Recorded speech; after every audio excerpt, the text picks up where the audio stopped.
난 남편의 거짓말에 속아 넘어가주는 척 하기로 했다. 지금은 우리 두 사람 다 누가 먼저 진실을 말하게 될까봐 불안해하고 있기 때문이다. 거짓말이 필요한 순간이 있는 것처럼 진실을 진실이 아니라고 말해야 하는 순간이 있다. 진실을 말하는 것은 불편하고 때로 고통스럽다.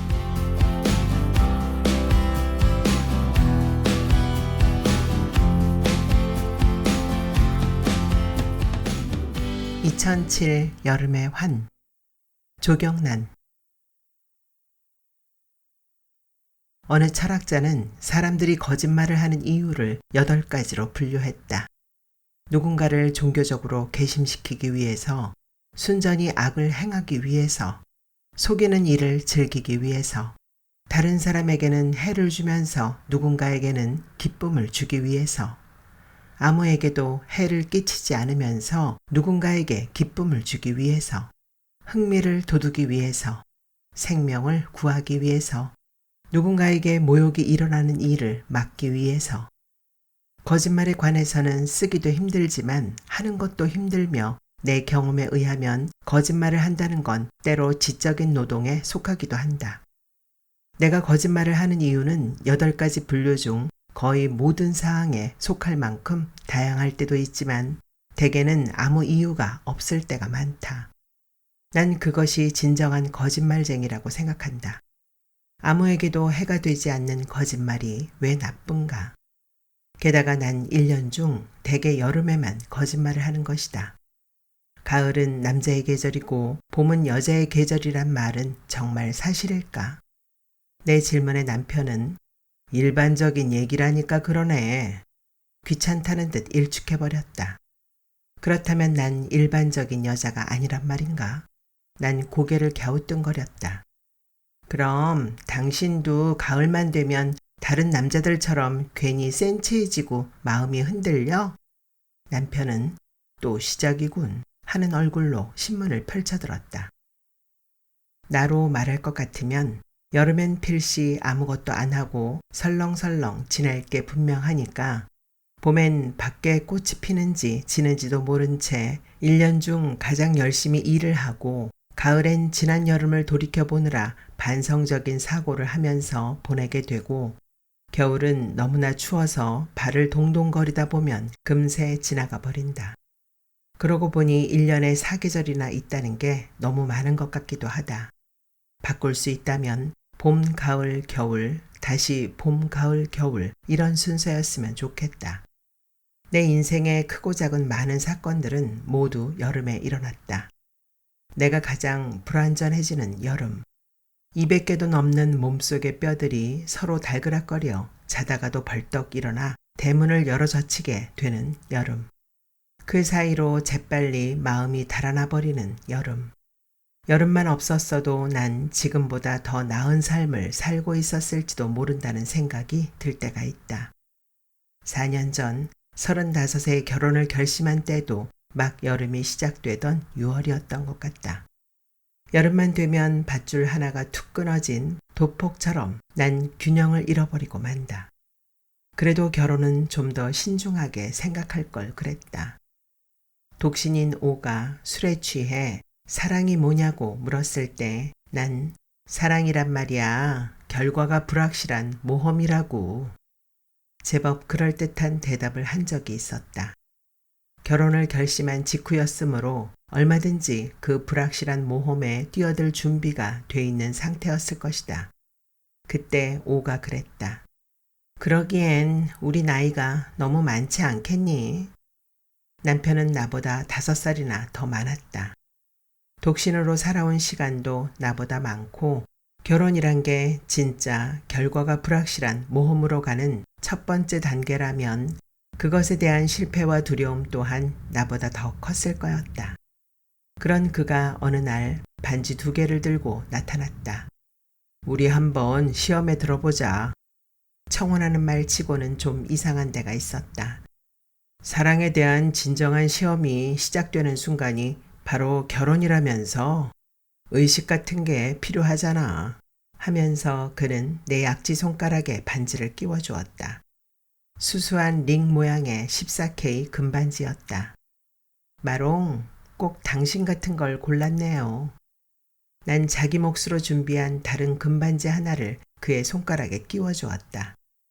마롱은 그가 어린 시절 중국에서 살았을 때 유모가 그에게 붙여준 중국식 이름이라고 했다. 기분이 좋을 때면 난 그를 마롱이라고 부른다. 근데 그거 알아요? 뭐? 의식이 왜 필요한지 결의를 새롭게 다지게 하니까. 그때 우린 웃었을까? 아무튼 현명한 까마귀의 말을 한 번 더 생각해 봐야 했다. 그래도 그 순간 이후로 내 손가락에 끼워진 반지는 강력한 힘을 발휘하기 시작하는 것 같았다. 역시 사랑하는 사람들이라면 첫 선물로는 반지만큼 마음을 흔드는 게 없는 것 같다. 그가 준 반지는 나에게 뭐든 필요한 게 있으면 불 수 있는 호각처럼 든든하고 위로가 되며 그것을 만지작거리거나 들여다볼 때면 마주잡은 두 손을 새긴 팔찌처럼 내 육체와 마음을 하나로 꽁꽁 묶어버린 듯한 결속감을 느끼게 했다. 그러나 결혼한 지 2년쯤 지난 어느 날 손가락에 반지를 만지작거리고 있다가 난 문득 예이치의 시를 떠올리고 있는 자신을 발견하고 있었다. 오, 사랑은 구부러진 것. 그 안에 있는 것을 다 알아낼 현명한 이는 아무도 없다네. 여름이 오면 종이로 만들어진 배를 타고 넘실거리며 강으로 흘러가는 것 같은 기분이 든다. 배가 기우뚱거리고 흔들리면 불안하고 두렵지만 그 끝에 무엇이 있을까 하는 호기심으로 난 팽팽하게 부풀어 오른다. 배가 젖기 시작하면 난 발끝부터 서서히 젖기 시작한다. 그 배를 타고 멀리 나가 한 번도 못 가본 곳, 아직 보지 못한 곳을 보고 싶다. 열대야의 뜨거운 바람이 부는 쪽으로 코를 킁킁거리면 녹익은 복숭아 냄새, 거꾸로 매달아 놓은 꿩고기 같은 육감적인 냄새가 난다. 난 그쪽으로 성큼성큼 간다.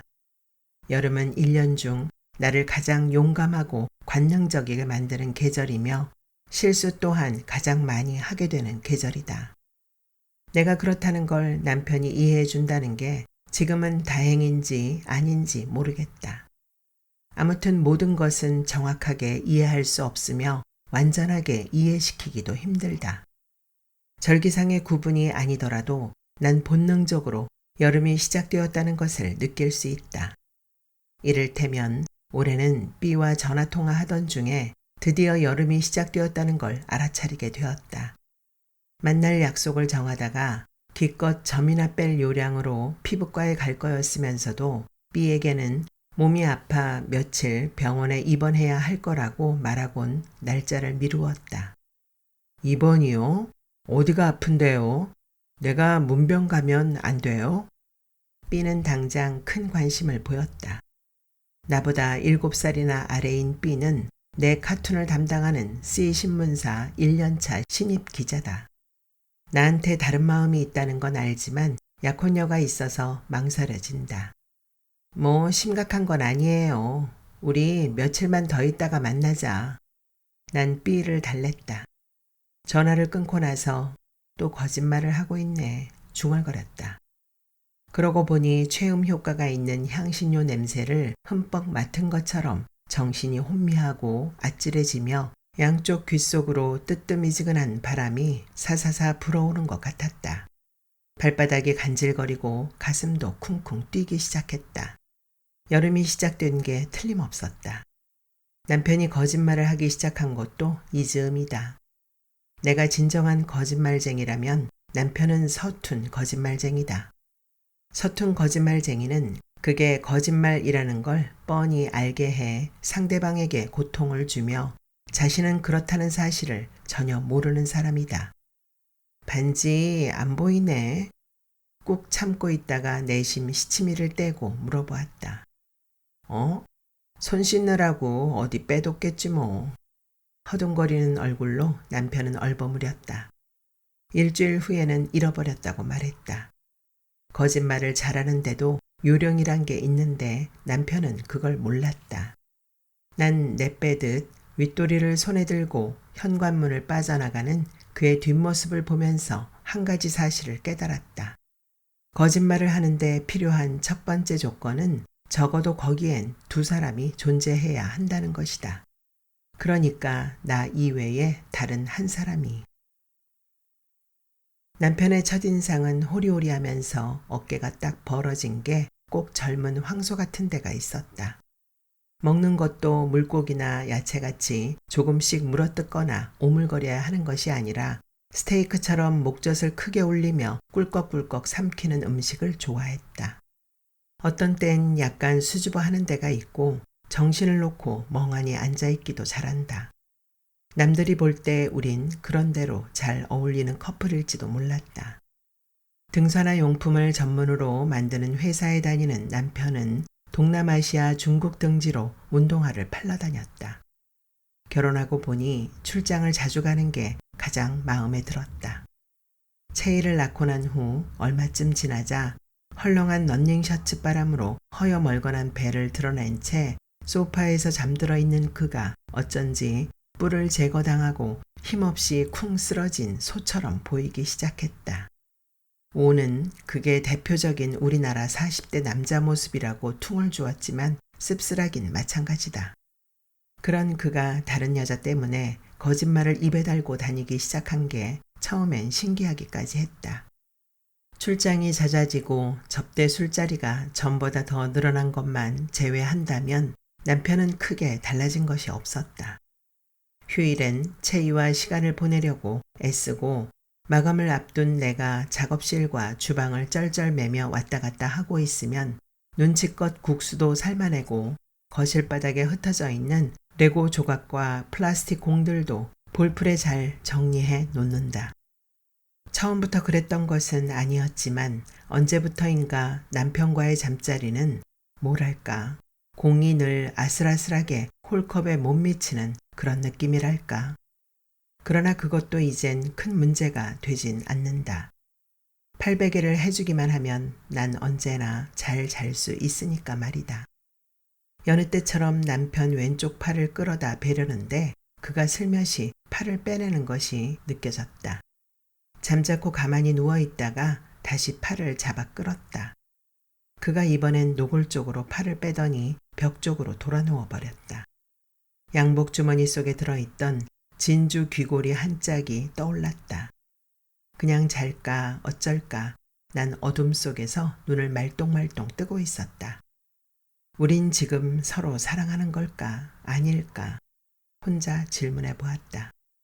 서로 사랑하지 않는 건 아니다. 그렇다면 우린 행복한가 아닌가.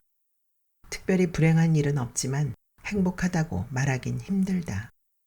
그는 어떻게 생각하고 있을지 모르겠지만 난 이렇게 결론을 내렸다.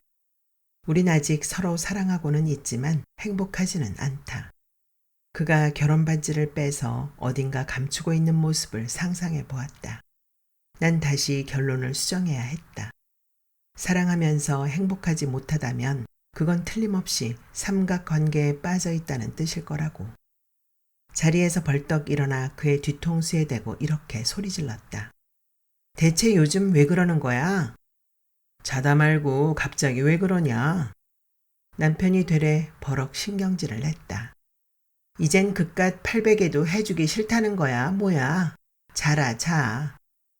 애들도 아니고 맨날 800에는. 그는 혀를 차며 이불을 뒤집어 썼다. 난 쿵쿵거리며 거실로 나가서 바닥에 흩어져 있는 주먹만한 볼풀 공들을 침대 쪽으로 집어 던졌다. 그래, 난 애다, 애. 볼풀 공들을 손에 잡히는 대로 그를 향해 날렸다. 나 좀 놔둘 수 없냐? 남편이 자리를 박차고 일어나더니 침대에 흩어져 있는 공들을 내 쪽으로 집어던지기 시작했다. 거짓말을 할 거면 제대로 좀 해. 누가 모를 줄 알아? 그거 술집 마담이 장난하느라고 주머니에 넣어둔 걸 갖고 째째하게 정말 이럴래? 아프진 않지만 남편이 나를 향해 주먹을 날리듯 플라스틱 공을 던지고 있다는 게 갑자기 분하게 느껴졌다. 양손에 한꺼번에 3개씩 공을 집어 올리다가 난 바닥에 뒹굴고 있는 공을 잘못 밟아 꽈당 넘어지고 말았다. 넘어지는 순간 헛다리를 짚다가 발목에 더 무리가 간 것 같았다. 발목이 금세 퉁퉁 부어오르는 게 느껴졌다. 공을 내려놓고 허겁지겁 달려와 발목을 살펴보던 남편이 얼음을 가지러 냉장고 쪽으로 달려갔다. 내가 넘어지지만 않았어도 공싸움에선 이길 수 있었는데. 남편이 잠든 것을 확인하고 발목에 얼음팩을 두른 채 절룩거리며 다용도실 문을 열었다. 세탁기 작동 버튼을 누르고 그 위에 걸터 앉았다. 건조기가 돌아가면 그 소음에 맞춰 소리내서 울기 딱 좋다. 마땅히 혼자 울 데가 없어 이러지도 저러지도 못하는 여자가 세탁기 위에 걸터 앉아 다리를 건들거리며 울고 있는 카툰은 나의 대표작이 되었다. 다음 날 한의원에 갔더니 발목 인대가 늘어났다고 했다. 한두 달쯤 침 맞으셔야겠는데요. 생머리를 길게 늘어뜨린 한의사가 심드렁하게 말했다. 이 여름에 이렇게 날마다 침 맞으러 다닐 생각을 하니 울적해졌다. 엄지와 검지손가락으로 툭툭 튕기듯 침을 놓던 한의사가 양반다리를 하고 앉을 수 있으면 그땐 다 나은 거예요. 위로하듯 말했다. 술도 잘 못 마시는 B가 맥주 3병을 마시곤 시퍼렇게 부어오른 발목을 마사지 해주겠다고 고집을 부리지만 않았어도 모텔까지 가진 않았을 것이다. 그럼 뭐 그냥 키스나 할까 하다가 처음으로 그만 B와 해버리고 말았다. 난 남편이 출근하기 전에 집에 들어가 변명을 하는 게 나을까 아니면 아예 출근 시간이 지난 후에 들어가서 시치미를 떼는 게 나을까 궁리하느라 머리가 터질 지경이었다. 여름이니까 또 의뢰 그러려니 여겨주면 좋을 텐데 그러나 올 여름은 남편도 그냥 지나가 주지 않을 것 같다. 남편에겐 오를 만난다고 해두었으니 술을 마시다가 내친 김에 밤기차를 타고 정동진에 갔다 왔다고 할까? 아니면 술에 너무 취해서 전화한다는 것도 깜빡하고 오의 집에서 자버렸다고 할까? 아무튼 이럴 땐 남편을 충분히 이해시킬 수 있는 거짓말을 만들어내야 한다. 누구에게도 해가 돼서는 안 될 거짓말을 해야 할 때가 바로 이런 순간이다. 내가 어렸을 때 삼촌은 야구장에 갈 때마다 나를 데리고 다녔다. 삼촌은 야구도 좋아했지만 술 마시면서 야구 보는 건 더 좋아했다. 삼촌은 내 치마 속에다 살짝 술병을 숨겨서 들어가곤 했다. 입구에서 반입이 금지된 물건이 있나 없나 검사하는 사람한테 삼촌은 언제나 아무것도 없다니까요 하고 당당하게 말했다. 그건 내가 배운 첫 거짓말이기도 했다. 비록 술병을 갖고 들어가긴 했지만 아무에게도 피해를 주진 않았다. 되레 삼촌과 난 야구를 볼 수 있어서 행복했다. 그때 삼촌에게 배우게 된 아무에게도 피해를 주지 않는 거짓말을 난 유산처럼 물려받게 되었다. 그래도 전화 한 통쯤은 해주고 외박하는 게 나을 뻔했다는 후회가 든다. 이렇게 방어적인 입장에서 하는 거짓말은 아무리 잘해봐야 들통나기 십상이니까. 그러는 틈에도 간밤에 B가 재미삼아 하자고 해서 처음으로 해본 5자 토크 생각이 나서 킥킥 웃음이 나왔다. 시퍼렇게 부은 발목을 주무르다 말고 B가 먼저 시작했다. 지금 행복해? 그래, 행복해. 여행 갈래요? 내가 예쁘니? 당신 바보다. 아우구스티누스가 거짓말의 이론에 해박한 철학자라면 쇼펜하우어는 거짓말이 사람들의 악의적이고 섣부른 호기심에 대항하는 비상수단이라고 옹호한 철학자이며 니체는 위선은 인정하지 않지만 거짓말하는 사람을 이해한 최초의 철학자이다. 그는 소나기가 몰려와 비를 뿌릴 때 자신의 외투 속으로 몸을 숨긴 채 비를 맞으며 걸어가는 사람 이야기를 하면서 진리 혹은 진실을 찾는 듯이 행동하는 사람들의 태도를 비아냥거렸다.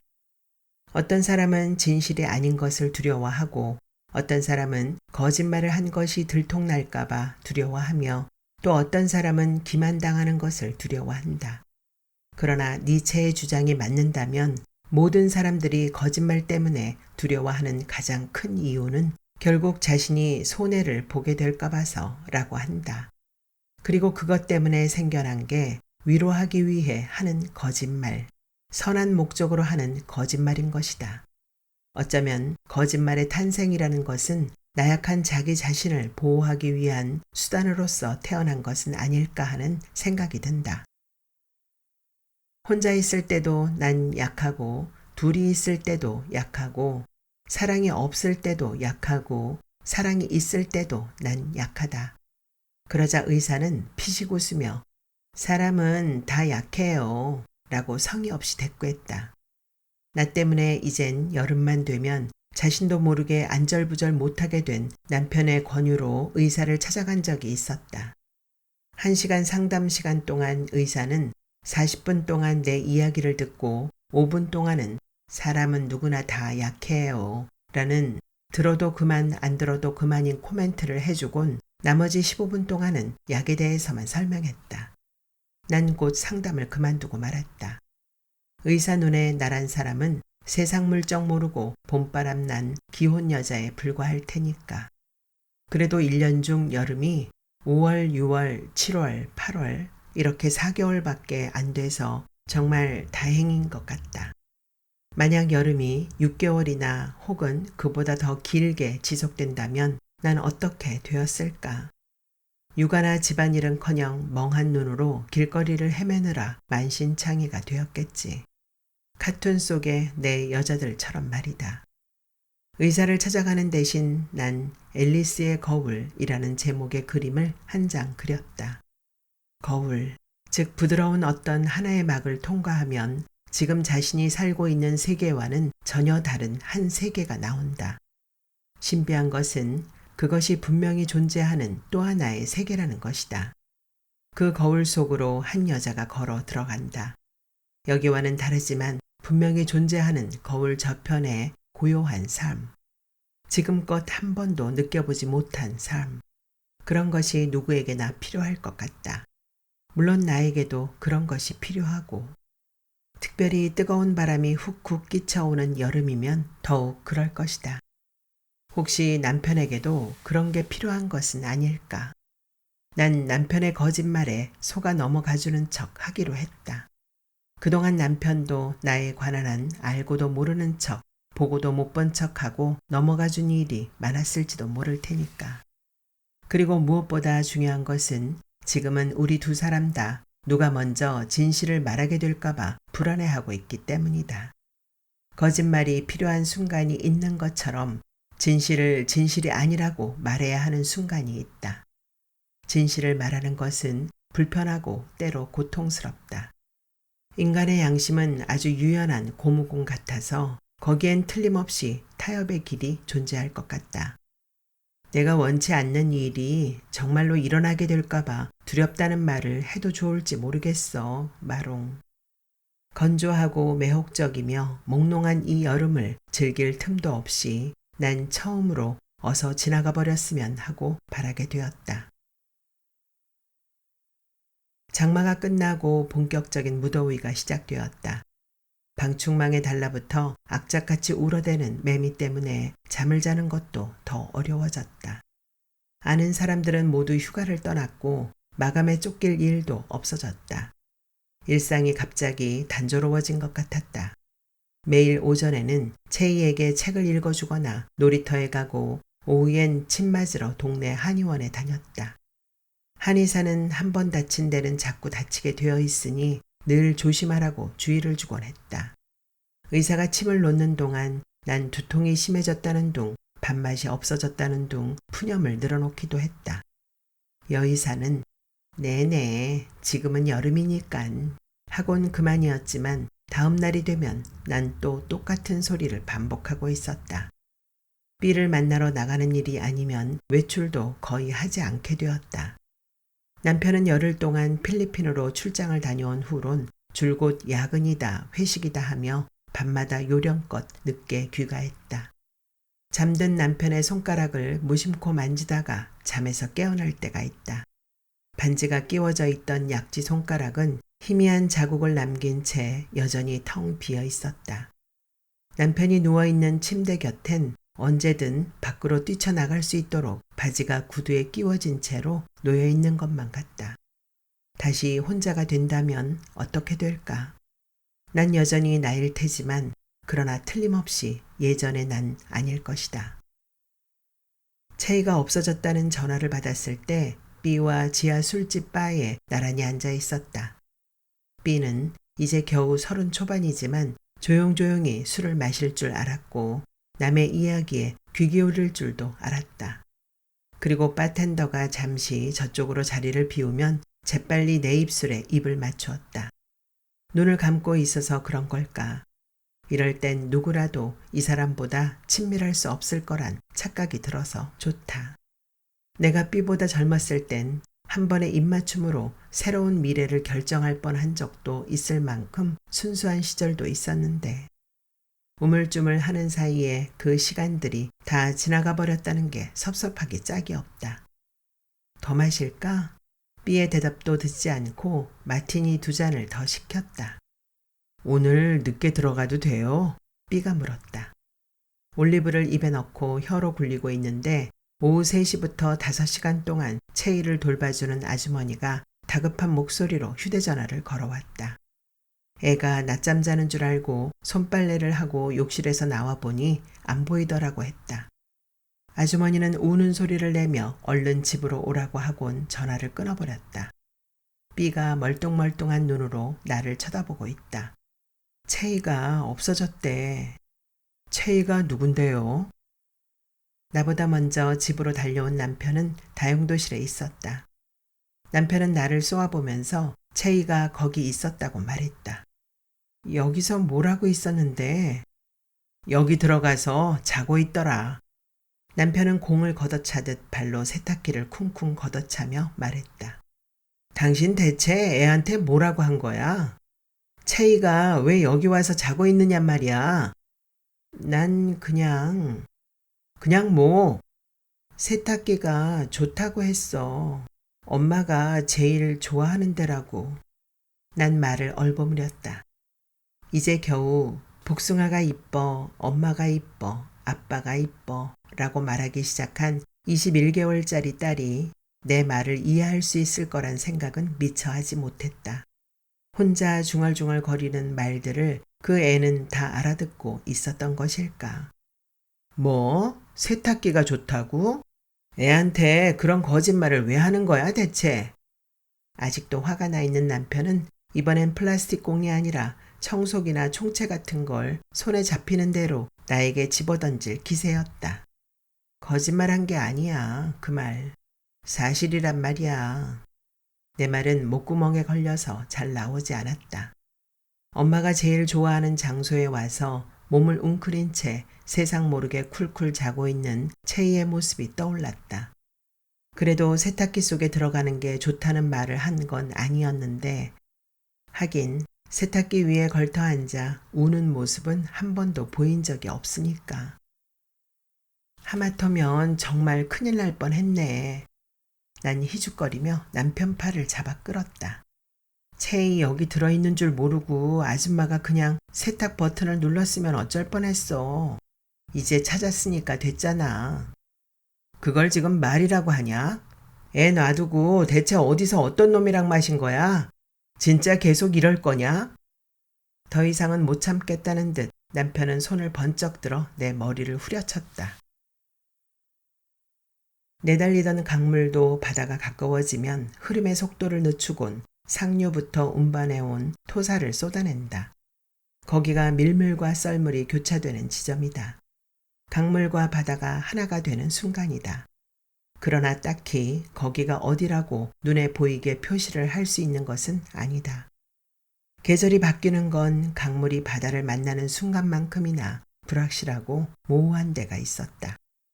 때 아니게 기승을 부리던 늦더위가 여전히 지속되고 있긴 했지만 그건 강렬하고 단호하며 힘을 발산하는 듯한 한여름 절정의 더위와는 완전히 다른 느낌이라는 걸 난 느낄 수 있었다.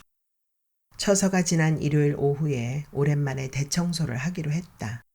옷장 하나가 덜렁 놓여있는 옷방을 비우고 거기를 체이방으로 만들 생각이었다. 거실 바닥에 흩어져 있는 레고 블럭이나 자리를 차지하고 있는 볼풀만 치워도 집안은 한결 넓고 정돈돼 보일 것 같았다. 남편은 인심을 쓰듯 아예 작은 방에 있는 내 작업대를 거실로 옮기라고 했지만 싫다고 했다. 카툰은 사방이 막히고 원하면 문을 닫아 걸 수도 있고 좀 비좁은 듯한 곳에서 그려야 할 것 같다. 맨 처음 그림을 시작했을 때 그랬던 것처럼 말이다.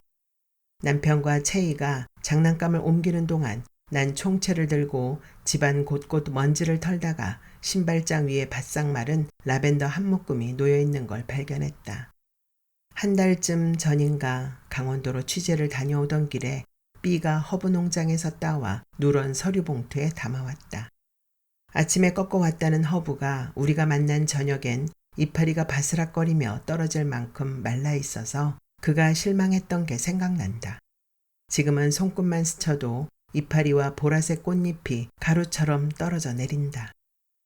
마지막으로 B를 만났을 때 그가 전화를 받느라 자리를 비운 사이에 벗어둔 양복 주머니에 손을 집어넣어 본 적이 있다.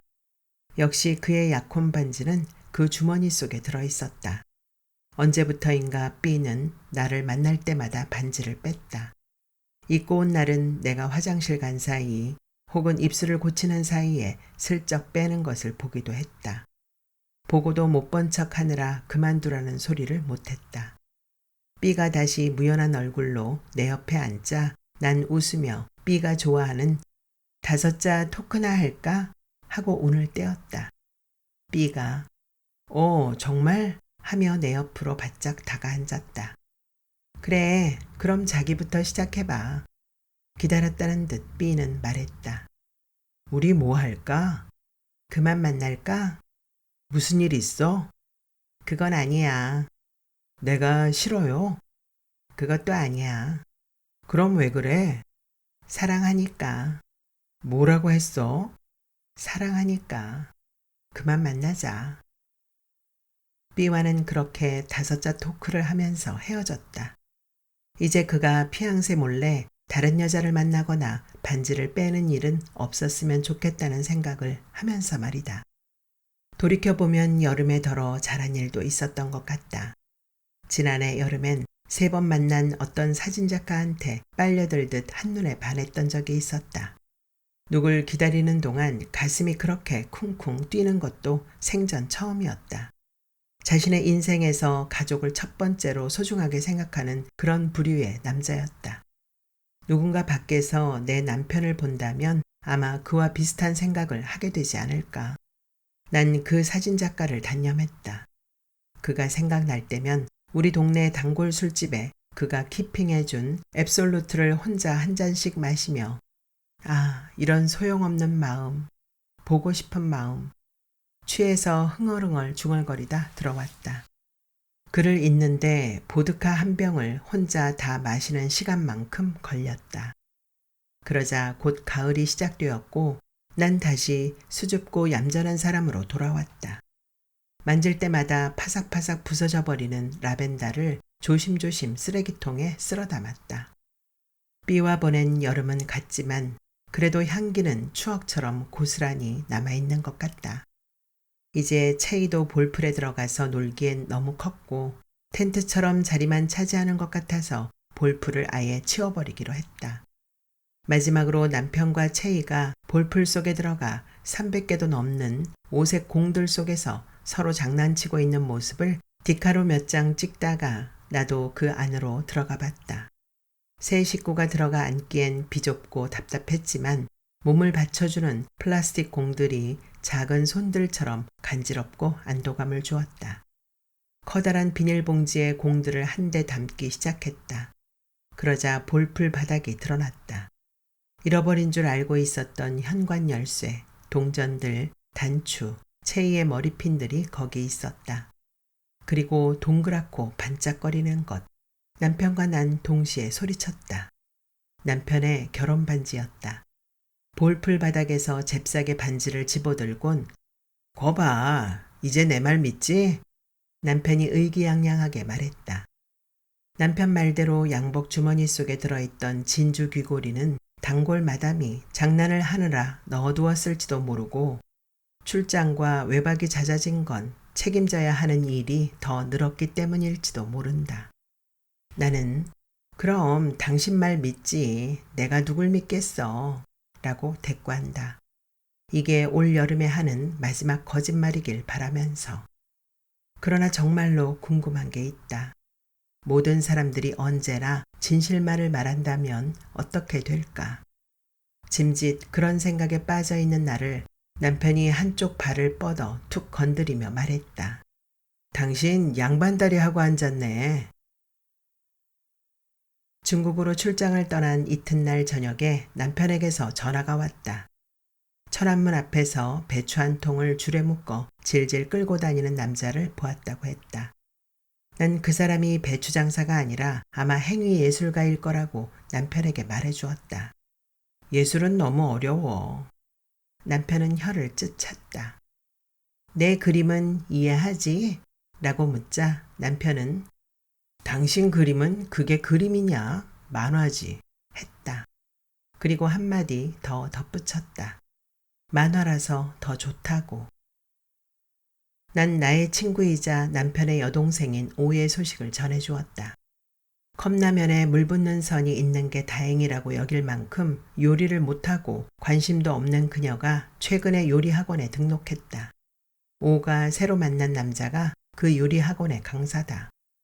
수화기를 붙잡고 남편과 난 낄낄거리고 웃었다. 다음에 오를 만나면 사랑이 뭐냐고 한번 물어봐야겠다. 전화를 끊기 전에 남편은 약간 머뭇거리더니 자기 전에 냉동실 문을 열어보라고 했다. 냉동실은 왜? 800에 잘 하고 잘하고. 남편은 전화를 끊었다. 나 이외에 다른 한 사람은 거짓말할 때만 필요한 게 아닐지도 모르겠다. 당신도 외로우면 외롭다고 말해. 내가 진심으로 들어줄 테니까. 신호가 끊긴 수화기에 대고 난 혼잣말을 했다. 2번뿐이긴 했지만 의사를 만난 것은 효과가 있었을지도 모른다. 의사는 여전히 심드렁한 얼굴로 그게 다 지루해서 그런 거라고 말했다. 그때는 흘려들었던 말이 지금 생각난다. 그때 난 내가 지루하거나 무료하거나 혹은 심심하다는 생각 같은 건 전혀 하지 못했으니까. 이제야 그 말이 생각난다면 어쩌면 내가 지루했었는지도 모르겠다. 이제 여기서 더는 큰 변화가 생길 것 같지 않은 내 일상이. 여름은 너무 길잖아요. 의사가 그 말도 했던 것 같다. 1년에 넉 달씩이나 차지하고 있으니 여름이 너무 길긴 길다. 하지만 이제 난 알 것 같다. 여름 없이는 가을과 겨울이 시작될 수 없고 계절은 언제나 봄, 여름, 가을, 겨울로 흘러갈 거라는 사실을. 사랑을 하면 두려워지는 것처럼 여름이 되면 여전히 난 넋이 나간 채 한여름밤의 꿈처럼 훌쩍 어딘가 날아갔다 오고 싶어 하겠지만 가을이 되면 다시 제자리로 돌아올 것이다. 다만 한 가지, 여름엔 미래를 두려워하지 않을 수 있어서 좋았다. 하여튼 이러니 저러니 해도 정신을 잘 차리고 있어야 할 텐데. 난 한숨을 푹 내쉬며 잠든 체의 방문을 닫곤 냉동실 문을 열어본다. 물을 채워놓고 팔목 부분을 야무지게 동여맨 분홍색 고무장갑이 빵빵하게 얼어 있었다. 이걸 베고자란 말이지, 마롱. 남편 팔이 아니라 꼭 아기 코끼리 코같이 생겼다. 그걸 목 밑에 베고 눕는데 이런 눈물이 나와버렸다.